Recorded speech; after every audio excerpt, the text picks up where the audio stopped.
Fabu eye adema PSG o nyamgoya so mogodo ye aiwa angon be fanga che franja fanga kono nga mogo kamana ganendo adema PSG ere ambado ka fo Mali parti la bilebele bado nga mi kamana gambe mogo la fanga che franja fanga au ka position e jumeye akono. Ok, Isaka wa ika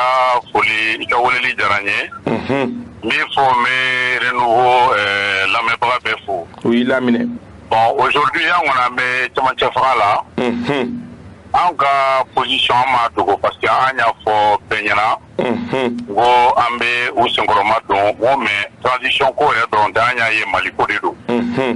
Mais transition nyuma koni o la antro élection nyuma negake. Ebe Beminka, il m'a dit na jamana kapasi. Donc au corona la encore ambe nous pour de transition na bi ambe ou demain. Ancien koni andamayira la. Donc amu douanyo fo fambe et puis anya fanga parti de runyana. Donc encore ambe barala au kan amena. Fabu aw dun kun be cadre la cadre mo dun ni o hakilina te kelen ten kosobe alno ya soro lu fana te transition jugu la nga olu kasi ngorama dondo tende aw mais kaba cadre ire to ire ba ira ka fo cadre mo fana te transition jugu yo parce que ire ba pour cadre d'échange des partis politiques et regroupement des partis politiques pour une transition réussie. On y est au toit au canton ka FSFS il va y ka fo pour faire cette transition jugu faire transition ka ban pour la wolola nga famia balia do ni nana don ko tatoko kona sinon y avait cadre mona adema ire parti mi c'est bayira cadre ni glanina parce que cadre do rekumé parti politique no gouvernement c'est une aussi qui faut que meke au cadre qu'on a là mais tagalenya ça au cadre ko di tiena au cadre comme ministère de l'administration territoriale au ni parti politique de l'union nje maintenant au point de tigelé c'est ça dema ko bon est-ce qu'entend la je un parti to wolé an yere kan an sigi an ga kuma an ga nyogo kuma nyogo an ga nyogo kunglina don ko do ka sinon cadre yoro ye ni bengando ka foko élection ko riba kono ou bien ni kuma wala ba kono yoro de do doron bepse kana ki sala fo ka hakilla la clé wala sa transition be nyetu mena ore kundo bon maintenant anya ye mois de décembre kon wakati nona ani cadre ma nyogo famia hakilla dama dama la parce que on yera kungo ngomi ni organe unique des élections ni on fait côté entre olabi entre la sini bon après on a ni kuma OK mais ailleurs ka fo bon comme transition corridor aussi akalla ban kan yode an be sakoyi woni ore kan jamana ma anga na anga organise unique de élection ko ni ango o fo ka be o kan fora ka be o kan o ko fe assise nana o kuma fora bena assise kuma ko la ango o mango min ka gele ama ani président de la transition ireye en marama ani partout fora ngon ga ani parti mo rencontre avec tan sabatan nan bo ango ma min kan ni ko ko bi o ka la je anga chronogramme ke adama o kana don asisi konona la ya fam o fora président na un papier grand ka second grand ka ci akanga ci ora anya beji ala donc anya o fo antara tote an dona fe ngo donc o kuma la ni cadre mo ma nyogo fam o yoro la o cadre mo o kera sama lini fi na doni parce que dogo no adema be ka minke o mani adema ka na to kono adema mo ngate ka to kono o adema tra assise la on a dit aussi que problème ay na beka jangata assise là parce que kuma do be olube parti politique de kunga ni on na o foro la na kunda la dan ere ko fe ni mi boro la nyo nyinde tiendo ya donc kuma nana o to la mais ko fe entre assise la vraiment so parce que ala anya ko président de la transition réunion il serait bon dikato beka na beta ka dokuma na la transition ke ambeka fenye donc anya insiste au camp mais on a ta permanent mais aussi man bali ani cadre mo ka to nyombulo ka kodo keke mais o dona nana balala ka foko cadre mo réunion ke ku ya en suspens ya mais ku ya en suspens en go bon famille anga siganga kuma suspendre na ko la munye sa we kan ko nga wala o bien ko tuya flado ango ba tuya te fly comme l'électrique en makafo en suspens on est agno fona mais au suspension ko fa angele ka réunion ke mo woro fona boro o cadre ke lo ko katla kana ka fo ko adema mo vraiment création ni o mabe il faut que an anga be anga kuma anga nyo fam anguma non comme aya en suspens ay papier de bois en suspens abo papier kelen de bois ça ka foko suspension wila pour que anga nyo sama anga nyo fam akoka donc an wono yanga position ama bo cadre la vie ama bo cadre la seni wa emprele no ani cadre mo ka si anga ko parce que ni peut pas faire élection ko de banakeo élection te dora politique mo de ka ko do on a obligé ka pen ko kan donc oui au niveau de là maintenant pour wala mbora kono o de ye kasum tapo ka problème parce que kasum tapo nana do cadre là parce que aller ye tondo glan namba fon ko mouvement Mourima. Bon, au niveau mouvement Mourima Mounani, l'association de son parti politique. Bon, comme Tapo tra donc cadre qu'on a là, mais Tapo est Adema vice-président d'Odi. Maintenant, au Adema vice-président, Tapo Gogo a connaît Adema suspens. Ka Adema bo cadre qu'on a, ne Adema vice-président. Yala ne na se ka continuer quand c'est au Coréen Koko là wa. Amano. Donc Tapo bon mine de pour que aller gana ga sofla wuli ani nyonje akona Adema gen de don fana na cadre qu'on a be ga nyonde me akoko de na ay Adema gen de fana ben simbo. Donc Tapo yo fo cadre mo nyana Tapo clara kana Adema siège la nya sigi ka kuma tinya daira nyona Adema comité exécutif re kono donc Tapo ka hakila mo ya famu ngo fanga cha franja fanga to aw nyebe ala jogodi munganga ke wala saka kunche go nyumana. Bon, on est transition du là. Il faut que Malion Cagnon là, c'est de Okapma. Parce que c'est là où il y a mini, c'est là où ma Dieu voulait qu'on y ait en fait. C'est là où pour des quand chronogramme dit, chronogramme in corona là, élection de ce gars, transition de Kunja Hereni Badena. On est au marché de Foka Samasmali Bo là. Sinon, à des magas pochons, c'est clair, en gros, ma transition de la Limba, à droit de l'embarras qu'elle s'encligne, tout autour d'un an, quoi. S'enclinant, l'oga, Pendamadama, quoi. Bon, maintenant, il y a la tourne, il y a la dogo sans dogo sans dogo sans mani. Là, on est mis à mes lignes autour de la transition fait. Donc, une petite année, ou quand il y a une course, à Kanaka, contre la Jamba et ou quand il n'y a pas de rouka, parce que frontière d'Atou, mais qu'il y a Banga, Margo Banga, à Pouka. Donc, au cas la guerre, élection pour une jatimene, à chronogramme du monde au Boka, qui malien de Beninga, c'est là on a mis Jenny pour qu'en élection que 5 avant, Eremi Badena, Pegatika par la Jamana avance. Fabou Ambe il faut ka son ka I hakilna di ama Adema PAJ to. Merci beaucoup. Donc ala ka claire cha. Ami ala ka claire cha.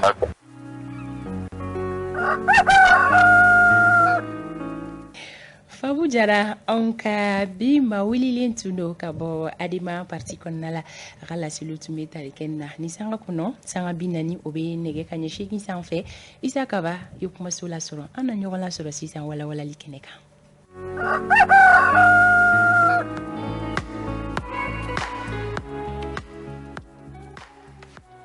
Kaba sidiwe intoroma ala ka juma kile hedama amina ya rabbi ini konyo ambado ka fo kuno isi ngbe krikela ka so ka iflantere kalijatu tungara ale ka konyo ye ala ka furu ni shibe ka ke shima fla ka furu ye ami ani finani ka foli badi alla me bago ana fle baga bela jelema ajarabe ka tashi blake ni ndoko ko ngona ambado ka fo de kun sera anga jamana ma kerengrene yala mondoro surasi demsene munu tanyala ye no juma do ya occasion e ka tashi blake kerengrene ka nyeshi uma ni olu ni tura faso kuma bolla amana ke madda hake of dake ke ambe tashi blake ka nyeshu ma ala ka lara sonsmo ye kerengrene ala somadena ala de be dakuna ndi udon amba do ko fo a de kumbu ana amun famana ni nyona kibari ya goma mpama aso ke shifina ka chama bala al ne rebe kimina kalaba ne kibari asro ko fo demseni sababe be no minu ni surasi demsenu do munu ni olu ni ntola nkola ambe do don kuye an kanu nyogon jime kante ale fana ni mo ke amuso dokoke o fana be ko na ambe tashi blake fure fenfe ma o manolo ni tayana munu yere no kibari ya madon no kibari ya be kanyine no kibari ya be don akake kibari ya duma ya akadon ka fo ku kuntaru do yoro do la yani ko ka ban ukaseka siku ka demba ya ukono ambo tashi blake somadana ani fana ni angala dala foli ka nyashanga makoroba olu munu ye do na ye ala ko me ankoro ko me ka do anga jamana ye karamo ko baw fana ni munu ni wakati na kamara gana an b'a fɔ ngol de ka duwawu don an b'an profiter ka duwawu don u ye u karamɔgɔ ba kelen na bɛɛ lajɛlen Ala k'u mɛn an kɔrɔ ka duwawu don jamana ye ani ka saraka gɛlɛnw bɔ walasa jamana ka to jɔlen a sen fila kan o ye sɔgɔmada in na juma foli ye Fanta Tumbuta. Kanubaga bɛɛ lajɛlen y'a laminɛ cogo ɲuman na ka ba Ala ka duwawu kelen bɛɛ lajɛlen minɛ an bɛ don an ka babu kɔnɔna la sisan sɔgɔmada in na i bɛna walawalali kɛ kumasen min kan o de ye crise diplomatique ye an b'a fɛ k'a kɔrɔ dɔn. Oui, crise diplomatique y'a fɔ cogo min ale tubabu b'a fɔ cogo min o ye période de tension internationale entre des pays ou des ensembles de pays ou des organisations de pays provoquée par un conflit d'intérêt. Ou koko crise diplomatique ye gɛrɛndɛ ye walima fɔɲɔgɔnkɔ min ni a jamana kɔnɔna tɛmɛ jamana kɔkanna o y'a internationalement yɔrɔ ye ale bɛ sɔrɔ min fɛ o ye jamana fila ni ɲɔgɔn cɛ walima jamana caman ni ɲɔgɔn cɛ walima jamana jɛkulu olu ni ɲɔgɔn cɛ ka sababu kɛ u ka nafasɔrɔ sira dɔ walima ko dɔ min bɛ u kɔ don ɲɔgɔn ma ko crise diplomatique y'o ye crise diplomatique an b'a dɔn k'a fɔ jamanaw baara taabolo la komi diɲɛ ye dugu kelen ye bi in na o kɛra sababu ye jamanaw bɛɛ ni ɲɔgɔn cɛ t'a sɔrɔ walasa aw teriya siraw ka sabati aw bɛ lasigidenw bila ɲɔgɔn fɛ yen nɔ ka se ka kuma ɲɔgɔnya sabati aw ni ɲɔgɔn cɛ o lasigidenw ni olu b'aw ni ɲɔgɔn cɛ ni gɛrɛndɛw donna fɛn fɔlɔ minnu bɛ kɛ fɔlɔ olu ye o lasigiden ninnu olu bɛ bila baara la mais o étape dɔ ye tuma dɔ la i bɛ taa sɔrɔ batakiw bɛ ci ka ɲɛfɔliw kɛ ɲɔgɔn ye n'an bɔra batakiw niveau la tuma dɔ la u bɛ lasigidenw yɛrɛ wele ka kangari dɔw ye o y'an binnen crise diplomatique kɔnɔna la mais tuma dɔ la a bɛ se ka a tension bɛ se ka bonya a crise diplomatique bɛ se ka bonya f'a bɛ se min bɛ Mali mara ɲɛmɔgɔ ani Faransi mara ɲɛmɔgɔ ni ɲɔgɔn cɛ a bɛ se ka kɛ sababu ye ka lasigiden gɛn ka bɔ ɲɔgɔn fɛ yen nɔ i n'a fɔ an ni Faransi bɛ cogo min bi an b'a dɔn k'a fɔ Mali lasigiden tɛ Faransi o bɛ ɲini ka na san 2 ɲɔgɔnna bɔ Faransi fana lasigiden ba yɛrɛ o tɛ Mali kɔnɔ o bɛ ɲini ka na kalo 3 ɲɔgɔnna bɔ bi Fanta Tumbuta. Kaba nin tɛ an siɲɛ fɔlɔ ye ka kuma nin kumasen kan décryptage ale kɔnɔna la yalima ne bɛ fɛ ka dɔn yalima Mali binna crise diplomatique kɔnɔna na tuguni de wa? Oui, a bɛ i n'a fɔ Mali bɛ ka bin crise diplomatique wɛrɛ kɔnɔ k'a sababu kɛ dɔgɔkun daminɛ na kɛrɛnkɛrɛnnen Ala tarata don Mauritanienkaw olu ka jamana ɲɛmɔgɔ olu ye bataki dɔ bɔ u ka ministre min bɛ u ni jamana wɛrɛ cɛ kɔɲɔ ɲɛnabɔ la ale ye bataki dɔ bɔ bataki min kɔnɔ u ye jalaki bin Mali finitigilakaw kan k'a fɔ ko kuma o kuma olu bɛ bin Mauritanienkaw kan Mali ni Mauritanie dancɛ la ko ka dankari u ni na ko nin sen ta k'a bɛ mɔgɔ 10 ɲɔgɔnna bɔ o de la u ka kuma yɛrɛ kɔnɔ u ko crime récurrent ko min n'a bɛ to ka kɛ kuma o kuma ko olu tɛ se ka jɛn ni o ye bilen Mali ka to ko Mali surasiw ka o kɛ olu ka cɛdenw na o de la k'u ye bataki kɛrɛnkɛrɛnnen ci Mali ma k'a da Mali ɲɛmɔgɔw tulo kan k'a fɔ ko bɛɛ ka kɛ maa minnu kɛra sababu ye k'olu ka o mɔgɔ ninnu bɔnɛ u ni na o tigiw ka ɲini k'u ye k'u kiiri k'u kiti u wa bataki kɔnɔ tuguni u bɛ tila k'a fɔ ko nin tɛ a siɲɛ fɔlɔ ye ko kabi janvier kalo daminɛ san 2022 in na ko ni ɲɔgɔnna ko kelen in kɛra k'olu ka maa 7 ni bagangɛnnaw kun don k'olu fana bɔnɛna u ni na ko hali sibiri tɛmɛnen nkɔrɔ ko olu ka maa 2 bɛ yen nɔ n'olu ye jagokɛlaw ye ko mugu cira olu la nka olu ma bɔnɛ u ni na ko nin kura min nana ka na fara a kan k'o bɛ taa mɔgɔ 10 fo ka se mɔgɔ 15 ɲɔgɔnna ma ko donc ko Mali ka ɲɛfɔli kɛ an ye tarata kɛ ten jamana ɲɛmaaw olu kun ka ɲɛfɔli kɛ o de la arabadon sɔgɔmada joona fɛ u ye wele bila an ka lasigiden min bɛ Mauritanienkaw fɛ yen nɔ jamanaw ni ɲɔgɔn cɛ koɲaw la n'a sera o hakɛ ma k'aw ka lasigiden wele ka na sinba de don tamasiyɛnba de don a tɛ k'a fɔ ka n'a ɲɛda la mais a kun ye a ka dɔn k'a fɔ ko an nisɔngoyalen don n'o tɛ batakiw bɛ se ka ci téléphone bɛ se ka ci a ma k'a wele nka n'i ye lasigiden welelen ka na minisiriso min n'o bɛ jamana ani jamana wɛrɛ cɛ koɲa ɲɛnabɔ la dɔrɔn tamasiyɛn gɛlɛn de don hali n'a welela ka na dɔrɔn k'a fɔ a ɲɛna i ni ce taa so mais tamasiyɛn gɛlɛn de don u y'o kɛ an ka lasigiden na an b'a dɔn k'a fɔ anw yɛrɛ fɛ yan nɔ an ye Faransikaw ka lasigiden wele mais ale ta o teliyara ɲɔgɔn kɔ ale welela dɔrɔn k'a bila ka taa an ye CEDEAO fana lasigiden wele ale welela dɔrɔn k'a bila ka taa nka n'u ta a ma se o hakɛ ma u kɔni ye lasigiden wele ka u ka jangaserew da yɛlɛ a k'a lase jamana ɲɛmɔgɔ ma lasigiden fana ye jangaserew lase an ka jamana ani jamana wɛrɛ cɛ ministre min n'o bɛ ani jamana wɛrɛ cɛ koɲa ɲɛnabɔ la o fana y'a lase jamana ɲɛmɔgɔ ma jamana ɲɛmɔgɔ ye ci bila gouvernement ka kuma lasela ma o fana ye bataki bɔ kuma ninnu tugutugura ɲɔgɔn kɔ dɔɔni bataki kɔnɔ ministre lieutenant colonel Abdoulaye Maïga fana ye jaabi di a ka jaabi kɔnɔ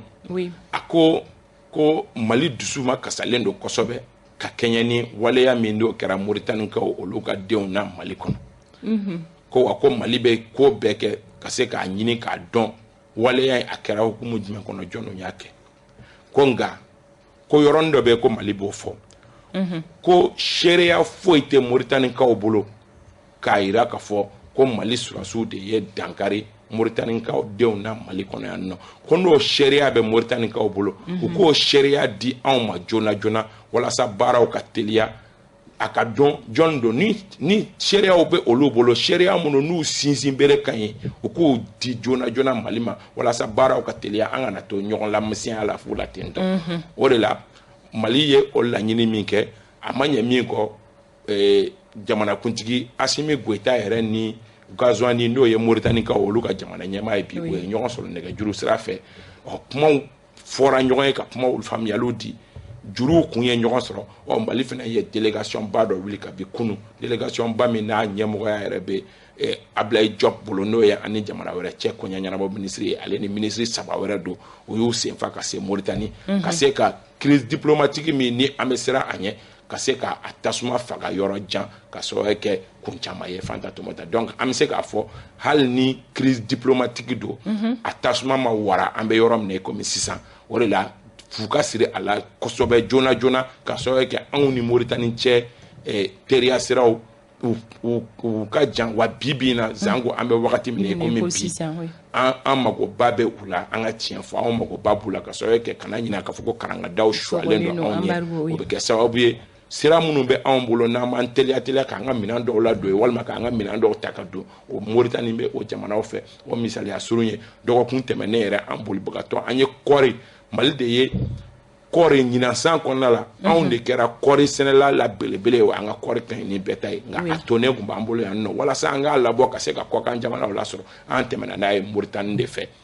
ni fu nana siri o dan na olu bɛ kɛ gɛlɛyabaw ye. O bɛ kɛ gɛlɛyaba ye kaba ni situation sugu ni jamana a ye jamana lasɔrɔ yanni u ka se ka sɛgɛsɛgɛliw ni fɛnw kɛ ka kow bɛɛ lajɛlen tiɲɛ ni a nkalon dɔn ka bɔ ɲɔgɔn na yanni o cɛ jamana faamaw kan ka jumɛn de kɛ walasa ka tension calmer batakibaw ni fɛnw kɔfɛ. U ye tagali min kɛ yɛrɛ o ye belebeleba ye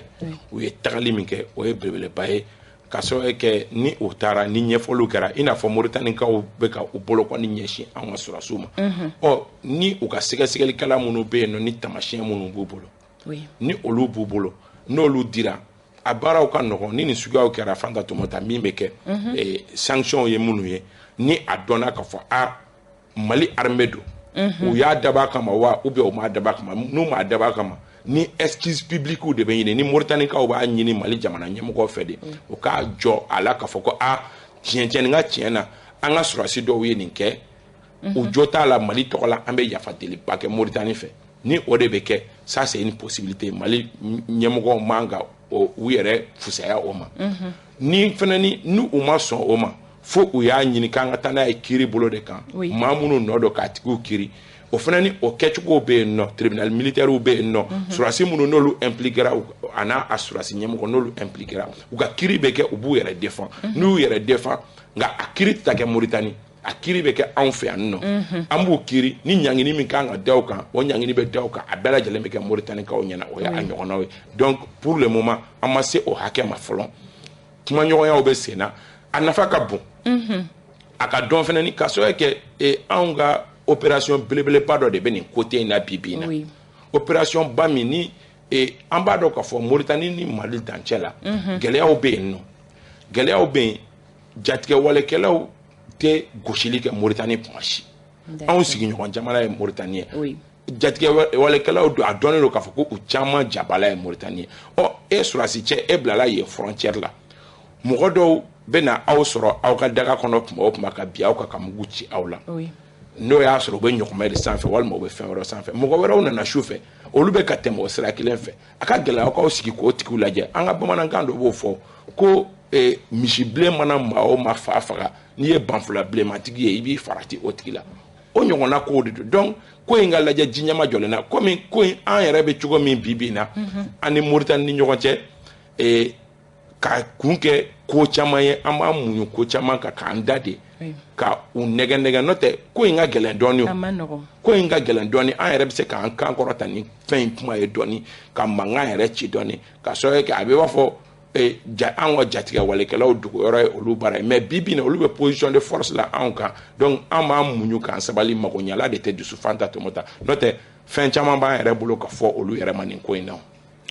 D'accord, an bɛ dugawu de kɛ Ala ka justement kɛ nin situation in fura ye o bɛ dan sigi sɔgɔma de na jɛmukan na Kaba ni kuma kuncɛ kuma bɛ walima foli kan labɔ. Non kuma kuncɛ kuma ye dɔrɔn n ye kuma kuncɛ ni min ye ko ka taa ni hakili ye halisa o nafa ka bon an ka fɛn in kuma na ka sɔrɔ kɛ jatigɛ walekɛla don visage tɛ a la tubabu b'a fɔ ten tɔ ɲɛda t'a la a tɛ dɔn jɔn ye jatigɛ walekɛla ye jɔn tɛ a ye donc o de bɛ baara in gɛlɛya Moritaniikaw b'o dɔn anw yɛrɛ b'o dɔn o bɛ ka maa minnu fɔ tantɔ ni ɲininiw kɛra n'a dɔnna k'a fɔ ko jatigɛ walekɛlaw tɛ fo citoyen simple de don olu fana ni citoyen simple fana bɛ don u ka don mɔgɔya sira fɛ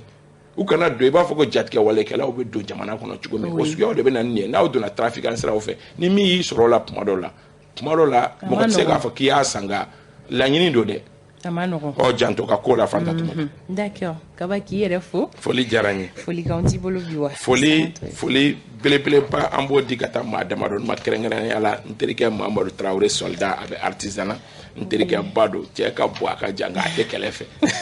an b'a fɔ k'a waleɲuman dɔn tanti Rokiya an b'a fɔ k'Ala ka juma tile hɛrɛ caya Madu Jara Segukaw fɛ yen nɔ ORTM baarakɛla kɔrɔ don a bɛ Sekura Bagadaji an b'a fɔ Sidi Kunta ale bɛ Hɔrɔn TV la sɔgɔma o sɔgɔma jumadoyaw fɛ a bɛ bataki ci an b'a ka dugawu don Buya Keyita Segu mairie kɔnɔ an bɛ dugawu don k'Ala ka juma seli hɛrɛ caya Kalilu Tarawele an kɔrɔkɛ don fo Kalajigi la Sorasi ɲɛmɔgɔ don an bɛ a fɛnɛ fo k'a waleɲuman dɔn a ka danaya la Kader Tarawele base ala an terikɛ don an bɛ a fɛnɛ fo ka foli kuncɛ ni Mohamed Karan bɛ ye yan fo Orange Mali la Abiba Elebo fɛnɛ ko ka foli ba di ma fanta tomata ko Ala ka juma tile hɛrɛ caya n terikɛ Ali Ɲantawo ale fɛnɛ ni ye jɛmukan in kanubagaba ye a fɛnɛ ko duwawu ɲala k'an ka halisa an ka duwawu don jamana ye Honorable Jarasuba a fɛnɛ ka foli bɛ kɛnɛ in ka sɔgɔmada na fanta tomata an ka foli bɛ a ye ni sanga kɔnɔna la Kaba an bɛ taga sodiman kɔnɔna la an kanubagaba ye nin cakɛda kofɔlen maaw ye kɛrɛnkɛrɛnnenya la u ka service comptable fɛn min ye Karim Kulibali ye ka fara Seydou Jara kan Saka Samake Abdoulaye Keita Suleiman Daw Fatoumata Payitera ka fara Mizwa Seydou kan an ka foli bɛ a ye den Mizwa an bɛ ninnu bɛɛ lajɛlen fo an kanubagabaw don an ka musokɔrɔbaw ko bi ye juma ye ko ka an sama ni duwawu ye k'an fana ka duwawuba bɛ ka taga o yɔrɔ kɛrɛnkɛrɛnnenya la maakɔrɔba minnu bɛ yen n'u bɛ bana dilan kan nin wagati kofɔlen in na an bɛ duwawu don kɛ Ala ka kɛnɛya di u bɛɛ lajɛlen ma bi jɛmukan an b'a datugu yan yɔrɔ la bi ye juma ye a bɛna kɛ fama ye tile 2 nka ni Ala ma basi kɛ tɛnɛn 7h15 ni Ala y'o yira na an bɛ segin ka ɲɔgɔn lasɔrɔ yan nɔ nɛgɛ kanɲɛ 9 dugu kunkanko kɛnɛ bɛna sigi e ma fifa min nuna o fɛ yanni o cɛ an ka dibila baara kɛbagaw an bɛ foli ba d'u ma Seydina Omar Keita ale bɛ réalisation na Fuseni Daw nɛgɛ karafe bɛ ale bolo fɛn bɛ tali kɛ Bouakar Jarabad walima Z walima Dak Junior o bɛ régie la Z de bɛ ok Mamadou Z Traoré an ka foli b'a ye Z Burama Kone an b'a fo ka taa se Mohamed Touré ma an bɛ bi renouveau matin datugu yan nɔ Ala ka tɛnɛ yira an na bon week-end à vous.